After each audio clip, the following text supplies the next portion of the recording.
Pessoal, dando seguimento então, tá? Nós vamos falar agora um pouco da notificação compulsória ainda. Na verdade, nós estamos falando disso já há um tempinho, né? Vamos agora dar seguimento à portaria que preconiza isso. Gente, isso é uma portaria que é bem grande, que é a portaria 204, 17 de fevereiro de 2016, que ela vai consolidar a vigilância epidemiológica e os mecanismos de notificação compulsória, tá? Então, existe uma lista que eu vou deixar no portal para vocês, tem bastante conteúdo no portal e eu vou acrescentar mais, tá? Que é uma lista de notificação de doenças compulsórias e agravos. Eu quero que vocês observem e leiam um por um, porque vão ter agravos que a notificação é imediata, outros são semanais e outros mensais, tá bom? Para que essa vigilância epidemiológica tome as suas devidas providências e ações de controle, tá? Essa portaria de 2016, que é essa portaria aqui do 204, a gente vai trabalhar ela um pouquinho para ver o que ela está falando em relação a essas notificações, tá? Então, primeiro que essa portaria de 204 de 2016, ela vai falar o seguinte, que ela vai definir a lista de notificação compulsória das doenças, tá? Então, se cair numa prova minha, lá no finalzinho do nosso semestre, qual é a portaria que define a lista de agravos e doenças que devem ser notificadas compulsoriamente? Que podem ser notificadas, ou seja, por profissionais, médicos da saúde ou por população. A gente está falando da portaria 204, 17 de fevereiro de 2016, tá? Eu quero que vocês entrem depois lá no Google, no site do Ministério da Saúde, e vai ter assim, ó, vigilância epidemiológica. Se você clicar lá, tem o tal do Form SUS, tá? O Form SUS, ele é uma plataforma de notificação compulsória para o público, de um evento, de algum surto, você pode clicar e preencher quando tiver algo suspeito na sua região, beleza? Então, olha só, essa portaria lá no artigo 1º do 204, fala o seguinte, que ela define a lista de notificação compulsória de doenças, agravos e eventos de saúde pública, tanto no serviço público e privado. A gente tem que deixar isso sempre muito claro, que o serviço privado é um serviço complementar ao SUS, então ele entra, sim, nas medidas definidas dentro desse sistema e em todo o território nacional, viu, gente? No artigo 2, fala que para fins de notificação compulsória de importância nacional, serão considerados os seguintes critérios. Então, o agravo, para mim poder fazer com que essa vigilância epidemiológica tome as suas ações de informações e investigações, ela precisa que tenha um agravo. Ela quer saber qual que é o dano de integridade física ou mental ao indivíduo, tá? Provocado em circunstâncias nocivas tais como autoridade de saúde e doença. Ela quer saber qual que é o agravo em relação à autoridade de saúde, né?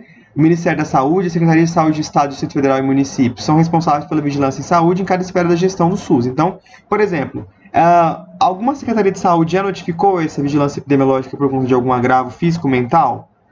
Não? Ok. A doença, né, a enfermidade ou o estado clínico, independente da sua origem ou fonte que representa ou possa prestar um dano significativo para os seres humanos. Qual que é o nível dessa doença?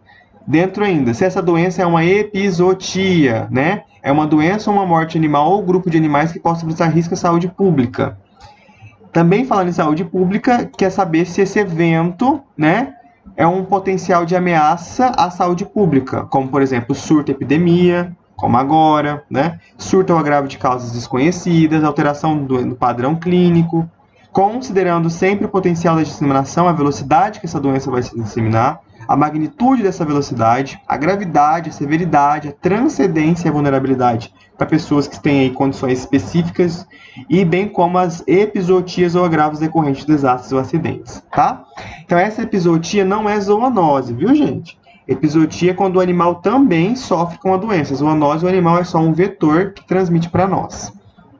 Então, olha só, a notificação compulsória eu já falei nas outras aulas, que ela pode ser feita pelo médico, profissional da saúde, ou por responsáveis pelos estabelecimentos públicos ou privados, naquele Form SUS que eu acabei de falar, tá? Sobre a ocorrência suspeita ou confirmação de doença agravo ou evento de saúde pública descritos no anexo podem ser. Então, olha só, a gente tem dois tipos de notificações compulsórias. Quem pode realizar? Médico, profissional de saúde e responsável pelo estabelecimento. Quais são os tipos de notificação? Imediata ou semanal, ok?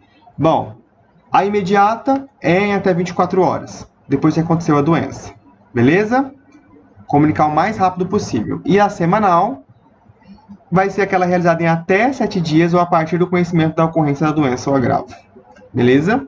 A negativa é quando não tem mais nenhum caso notificado da doença, já falamos disso. E o evento sentinela é o quê? O modelo de vigilância realizado a partir do estabelecimento de saúde para a gente poder vigiar a taxa de mortalidade, que tem a participação facultativa segundo norma técnica específica estabelecida pela Secretaria. Então, é aquela vigia que nós falamos antes, é ficar aí vigilante sobre a origem dessa doença e o crescimento dela. O capítulo 2 da portaria fala o seguinte, que essa notificação compulsória ela é obrigatória para médicos, profissionais ou responsáveis. Se nenhum desses aqui executar a notificação, o serviço vai ser punido, tá? Conformidade ao artigo 8º da Lei 6.259, de 30 de outubro de 75, ela consolida esse capítulo 2 da portaria. Então, essa notificação compulsória ela será realizada diante suspeita ou confirmação, nós já trabalhamos isso, né? Tanto por médico profissional da saúde ou quem está na gestão ou responsável pelo serviço.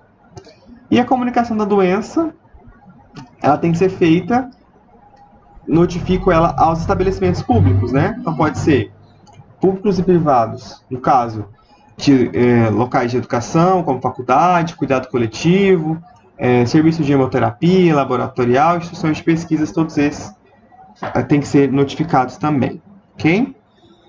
Com a comunicação da doença ou agravo evento da saúde pública, pode ser realizada a autoridade de saúde por qualquer cidadão que tenha conhecimento. Então, às vezes, algum cidadão tem conhecimento daquela doença, né? E ele também pode avisar, como eu disse para vocês anteriormente, o serviço de vigilância. Não precisa ser automaticamente, mas se acontecer um caso no serviço de saúde, esse caso ele tem que ser notificado também por profissionais médicos, profissionais de saúde ou os responsáveis pelo serviço.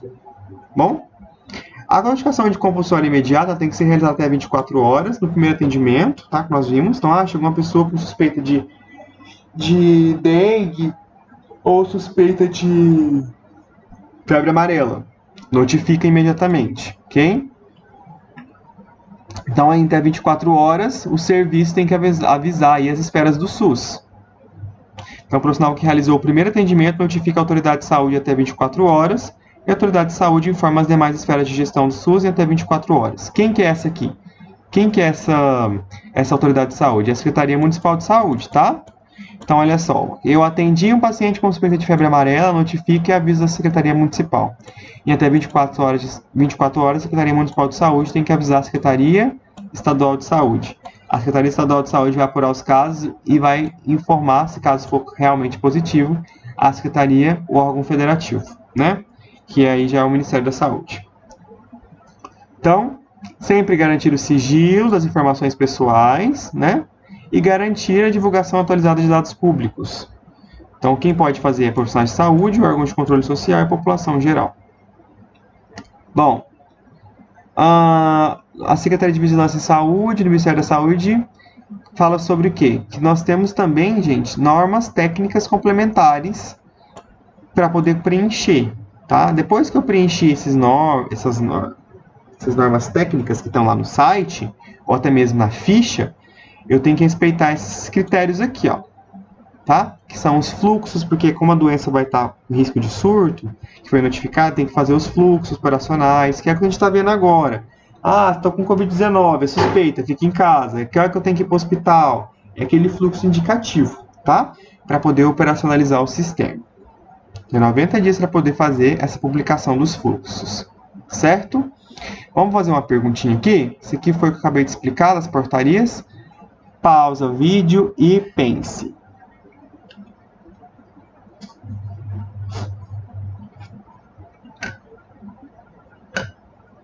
Quando a notificação não é feita, por quem que não pode fazer a notificação?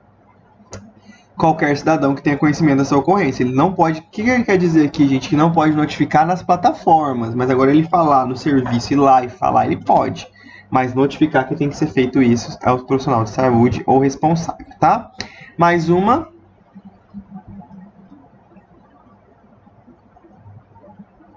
Vamos lá. A notificação compulsória de doenças em agravos e eventos de saúde faz parte das ações de vigilância, né? Sobre as disposições legais relacionadas ao processo de notificação, é correto afirmar que, se você respondeu a letra E, você acertou, tá? E a notificação compulsória imediata deve ser realizada pelo profissional de saúde ou responsável pelo serviço, certo? Que atendeu o paciente em até 24 horas da Secretaria Municipal de Saúde. Tá certo, ok? Bom, essa foi a nossa aula, só para a gente poder falar que existem então notificações semanais, 7 dias, em até 7 dias, e a minha imediata, que é 24 horas pelo profissional de saúde que atendeu. A portaria que rege isso é a 204, tá? De 2016. E nós temos que saber também que existe uma lista de doenças que devem ser notificadas. Eu vou deixar a lista para vocês no portal para vocês acompanharem. Caso vocês precisem de uma referência a mais para a aula, são essas duas referências que eu utilizei na aula de vocês. Na semana que vem, nós estaremos trabalhando uma outra temática. Tenham todos, gente, uma ótima semana. Estarei aqui para dúvidas, tá?